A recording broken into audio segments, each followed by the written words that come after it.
it's good to learn to make farine. It goes a long way. Because you could make the farine and, well, okay, you say, I ain't cooking. You put something to cool off. You can a wash pan or something. Let it get cool. I don't know how people here eat farine. We eat it in many ways because some people eat it dry.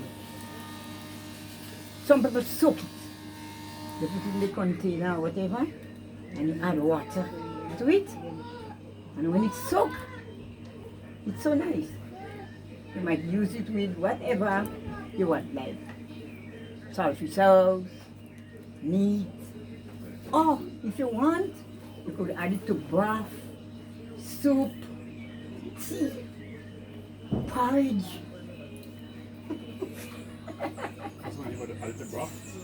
Yes, yes, yes. Got a little fish broth, you know? You say, well, the broth is thin, and if I add a little farine, some people say they even add a little to the making fish cake. Maybe people now mightn't, because young people, as though they don't know much about farine. I like it in milk. Wet milk, even wet nice, eh? Wet milk when it's dry. You put it in your cup and you add it to the dry, the full cream milk. Really? Yes, you drink water. Yeah. Yeah, yeah. Choke. So that's to tell you, eh? We do farine, eh? But I love farine. I love farine. And I'm really sorry that today we didn't have a little manual to show you the thing of it because people come to see how it's done already and they enjoy it. Enjoy it. It's a hard work, but it's a good food. And it helps because you could make a good dollar. Because if, okay, for the time I come here, the strike might be halfway. And if you make a little turn around the village and you come back, I could have $2. Broke so I broke.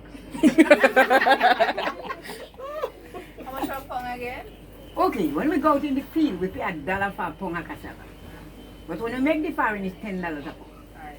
Because why? You know why the price is high? Diba? It's coming down. Oh. Because if you work 100 pounds, sometimes you don't even get 25 pounds of farine. Yeah. You see, because when the water is extracted and sifted, and the better you could use the machine, you know, it's better for you. When I say things, like you're more active, because sometimes I have a little bit and ask me Data to do it. But she covered, she will let go pieces. And the pieces now, you lose. But if it's my son now, he put my hand to the... And the pieces now, you could dry it, you could grind it, you could add it to flour. Or you just use it besides adding it to flour. So you see so much about cassava. I know as a boy, I used to grate it, Yes. sift it and use it to make starch to make a kite. Because up to now, there is people in the village who grate. Not everybody does have the electric machine. This machine now is that condensed, but not everybody who has the electric machine. They grate. They have two big grate and they grate and they press and they make the farine. Okay. And now there is two other end products in it you call the cassava. But the real one which people move, no, both of them is nice. The plain cassava, maybe I must be see them in food fair, the very small, thin ones. Like that. Yeah, a little, very thin, very white. I can do it. I can do it. I see people do it, I can do it. And the real one, which people really out for, we call it bang bang. Which is, you have the, after it's sifted like you're going to make farine, well, you know what amount you want for your bang bang. You take your wash pan, you grate your coconut, you try different spices, nutmeg and tongo bean and so, a little essence, even a little green lime seed, and you mix them up. You do that tip of sugar. And you have that mold there. And you dip it in a little cup. And the same cup you will press it down. As the heat goes up, you will see the heat. You have to know you don't have to do with plenty fire. You'll see the little heat penetrating, coming out. So when you see it, when you look at it, you will know now it's time to turn it. So you have your knife or you whatever and you turn it. And you could remove the mold. So as long as you're thinking you're removing the mold. But it takes time. The bang bang takes time. But people love bang bang. I'm very sorry, and next time, according to old people, time will tell. So you're going to tell the people who you are? Well, my name is Miss Joan Clark-Regis, better known as Ms.Tourist. Ms.Tourist? Tourist. Why they call it Ms.Tourist? Well, you know, we had to say long ago because I'm on long, eh? Maybe because I was a little bit light in skin.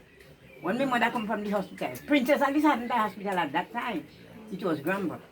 She said the nurses and even patients said, well, you have a tourist baby. And Your red skin. yeah, and my mother's so glad. She come home and people are visiting the baby. She says tourists have a tourist baby. So that next day.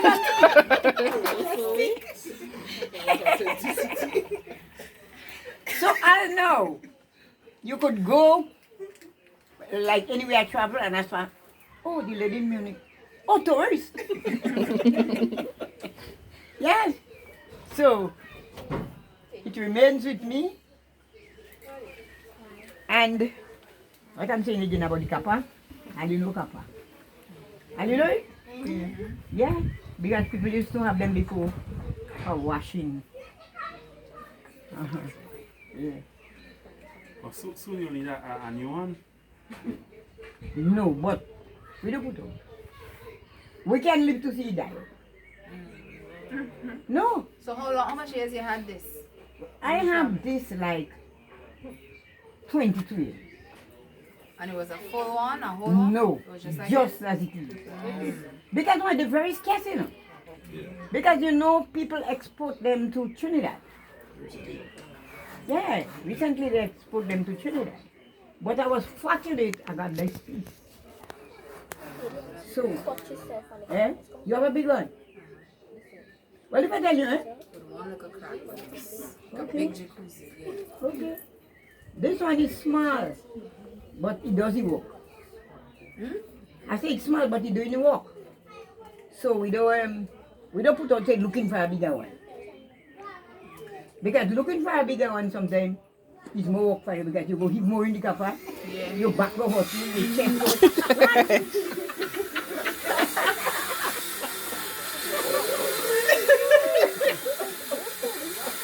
I'll go out to make up a time one day to come to see the bang bang. Yes, definitely. Because what Mr. Andal is accustomed to me. Mr. Andal took me to make the bang bang, but quite down in Cadi, I had to go to make the bang bang. Yeah, because he had the little like that.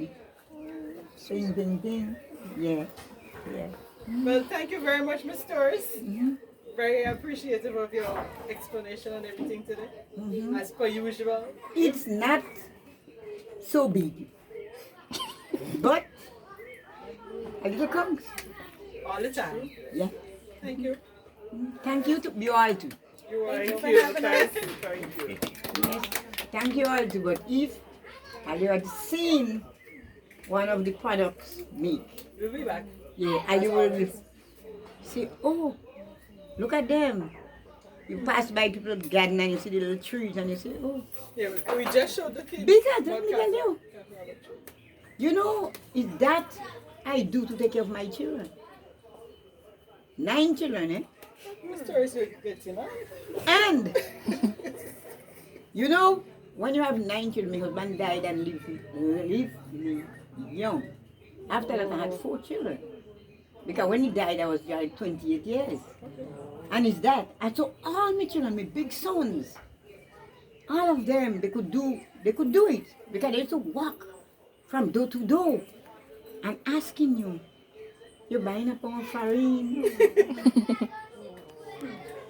And they felt happy because it even helped them now to go to learn the skill, go to school. You understand? They're going and sell and coming back, try to come back quick to bring soap, bring food. I used to supply people like Miss Regis and them, I don't know them, of your parents and them. Them used to buy farine to ship. Okay. You understand? It's looking at something so like not considerable. But if you're doing farine, it is a product which you could make your livelihood. Because it feed like the world. Because like nearly every part of the world might, they get to know it, I love farine. Yeah. Yes, Ms. Tourist, thank you. Mhm. Help you cook.